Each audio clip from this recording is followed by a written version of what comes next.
We stay in the Rainbow Nation where we understand that three South African banks and several key bank officials have been implicated for helping a gold smuggling gang launder millions of dollars of dirty cash in exchange for regular bribes. The revelation is part of Gold Mafia, a four-part investigation by Al Jazeera's investigative unit, unit, which shows how multiple gangs smuggle gold from Zimbabwe and use it to launder vast amounts of money. It reveals that these officials have been on the payroll of Mohammed Khan, a money launderer working for cigarette magnate and smuggler Simeon Rutland. Thousands of documents and interviews were reviewed in the documentary by Khan's former colleagues. South Africa revenue authorities have accused Rutland of evading taxes by selling cigarettes on the black market. To discuss this, we are joined by Yusuf Abrajame, Tax Justice SA founder. Thank you for your time, Yusuf. Good afternoon. Good afternoon. All right, now, what is your reaction to allegations by Al Jazeera, a documentary on the South African banks and individuals implicated for money laundering and bribes?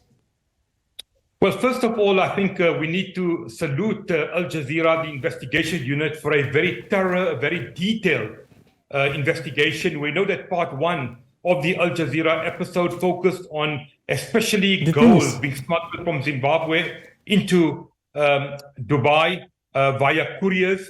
They also mentioned, for example, the name of Simon Rutland.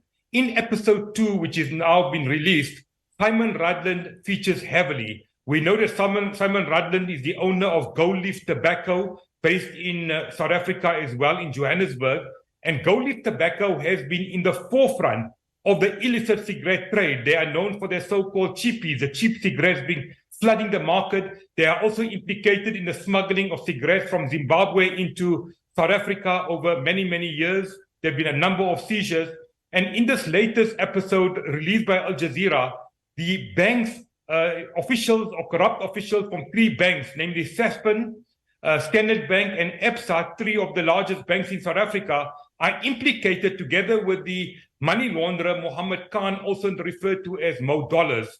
In the footage, we see how Mohammed Khan launders the money through these three bank officials. They are being paid every month on a so-called retainer, or they're paid bribes. And billions of rands have left South Africa over the past few years, specifically for Dubai, where the money is laundered.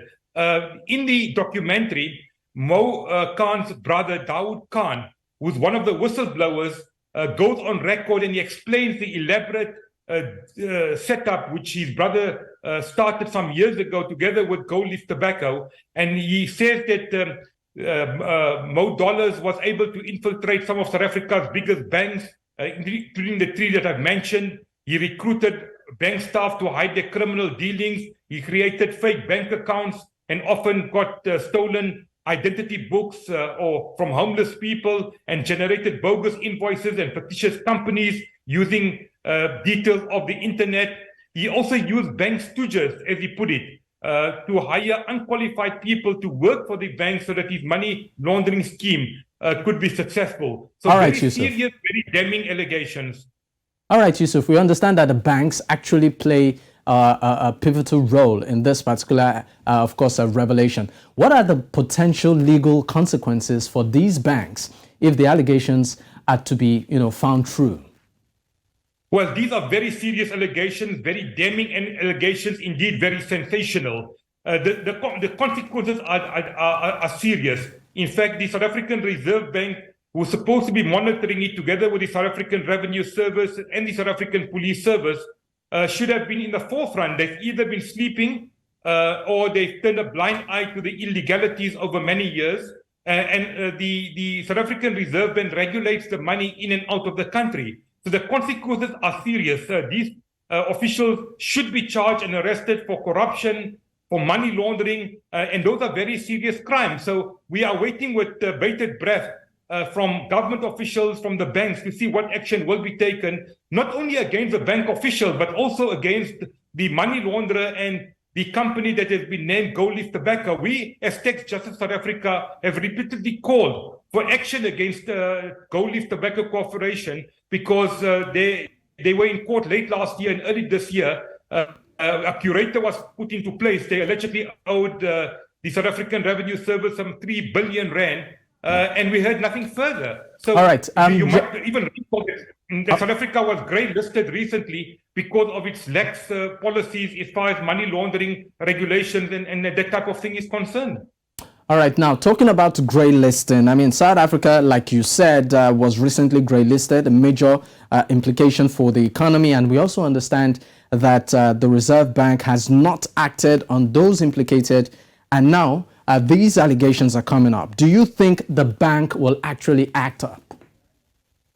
Well, we hope so. The assessment, for example, some of their names and the details came out as early as mid last year. And up to now, they've done absolutely nothing. As far as we know, they suspended and they fired some of the implicated officials. So far, we've heard nothing from the banks about what action will be taken. And we hope that action will be taken. If no action is taken, we expect the authorities to take the necessary action because these are credible banks as far as we know. They are well respected in South Africa and there needs to be decisive action. There needs to be consequences. All right, briefly before I let you go, more details of the investigation will be, released in the coming weeks. How worried should South Africans be? There's no doubt that we are losing billions and billions of rands annually as a result of money laundering. We're losing it as a result of the illicit cigarette trade. This money should be going to the people of South Africa. There's poor service delivery. There's a lack of housing. There's a lack of basic services. So we are being looted by these criminals and they seem to be getting away with it. We need to be very, very worried. And that is why we as civil society, we as activists are calling for immediate, urgent and decisive action by the South African government and also by the international law enforcement agencies like Interpol and like the FBI. All right. Thank you so much for your time, Yusuf. Pleasure.